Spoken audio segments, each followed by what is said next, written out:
Ana ke kuai kana hele hele ia la ia ke ki o hu ka ua gogo. Ona kino Liliuokalani ho ho ulu ana o laka I kona maukahu o makono.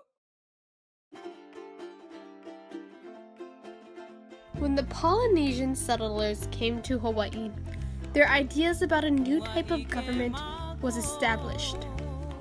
Hawaii had 4 classes of people: the chiefs, the priests, the working people, and the outcasts. Each chief ruled different land divisions of Hawaii, though one chief, Kamehameha I, decided to conquer all divisions and govern Hawaii as one. His enrulment was passed down generation to generation until it reached Kamehameha V. However, he died in December without any successor. An election was held to determine his new successor. Prince Liliuokalani won over his opponent, Kalakaua. Though on February 3, 1874, Liliuokalani died without having a successor either.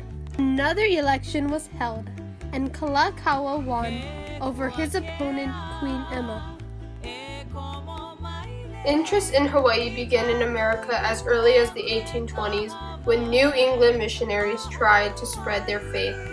Since the 1840s, keeping European powers out of Hawaii became a principal foreign policy goal.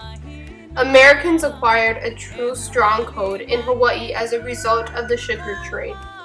The United States government provided generous terms to Hawaiian sugar growers, and after the Civil War, profits began to swell.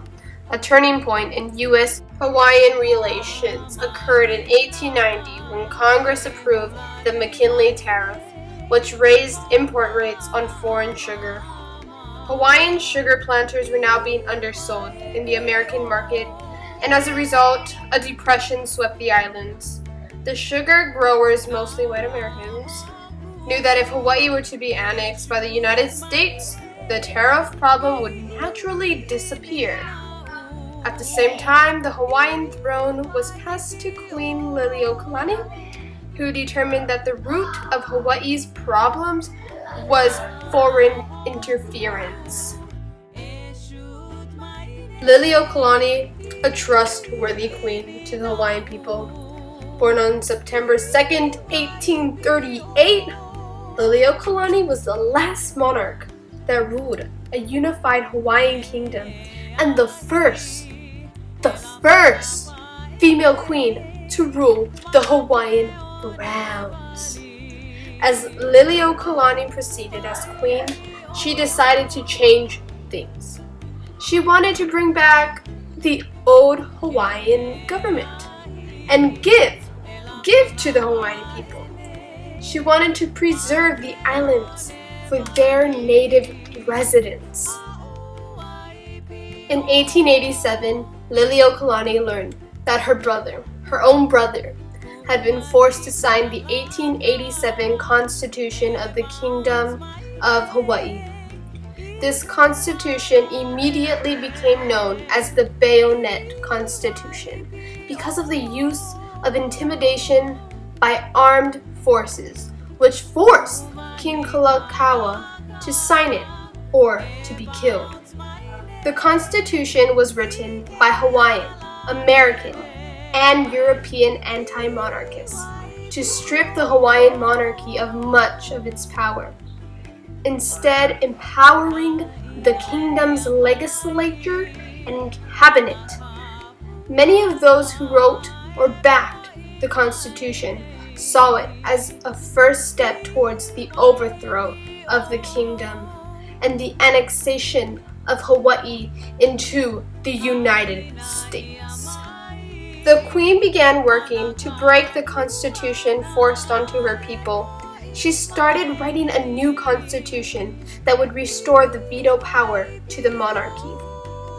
When the U.S. military, when the U.S. government, when the European government, when they all heard of Queen Liliuokalani's new constitution, American and European businessmen and residents started organizing to dethrone her. They wanted Hawaii annexed to the United States so that their businesses could grow. In 1893, they formed a committee of safety led by Sanford B. Doe to accomplish their goals of overthrowing the Hawaiian kingdom and dethroning the Queen. Liliuokalani protested against the U.S. government by putting together the Treaty of Annexation.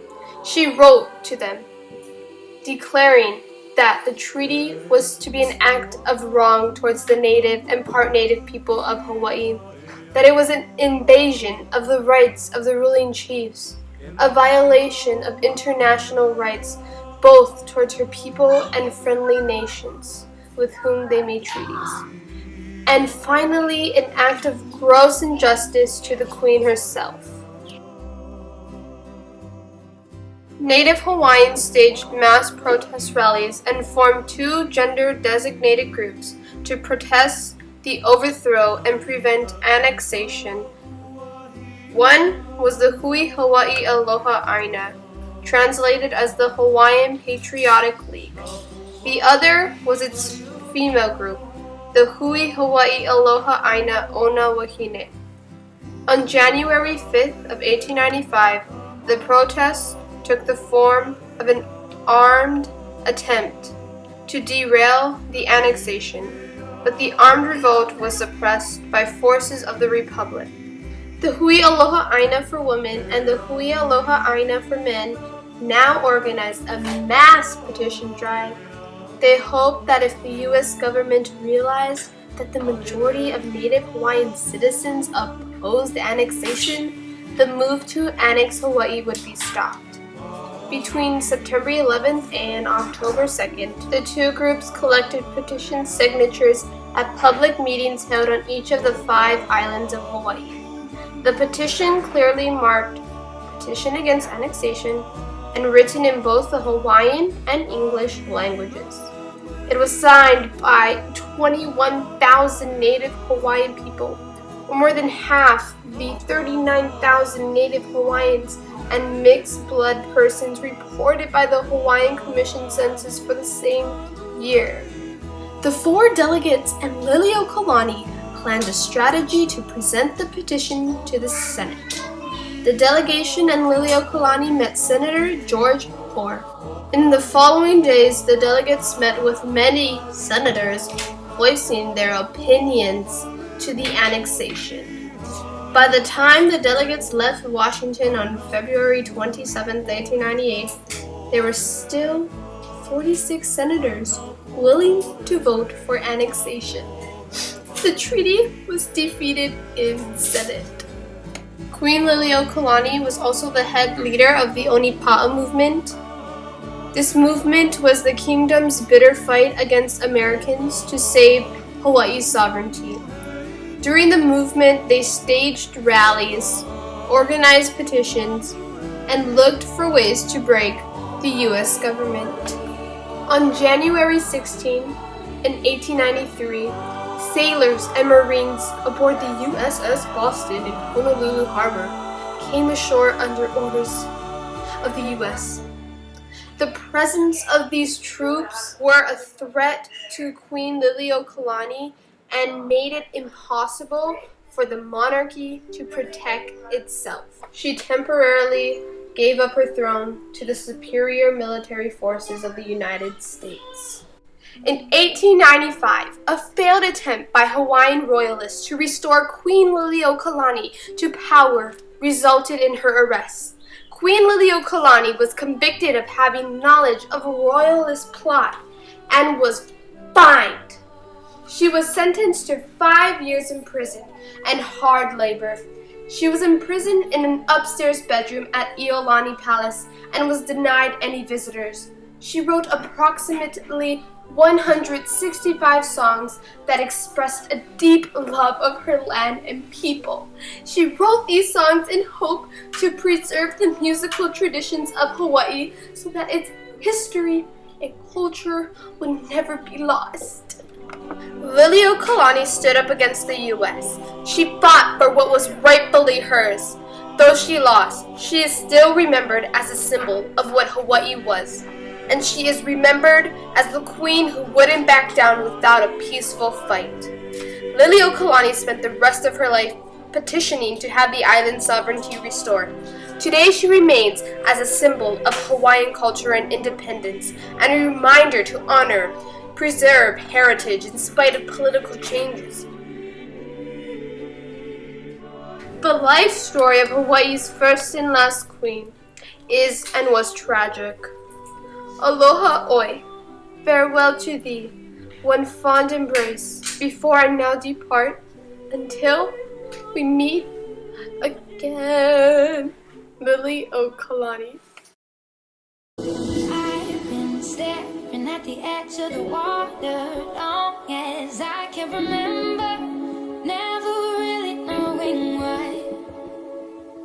I wish I could be the perfect daughter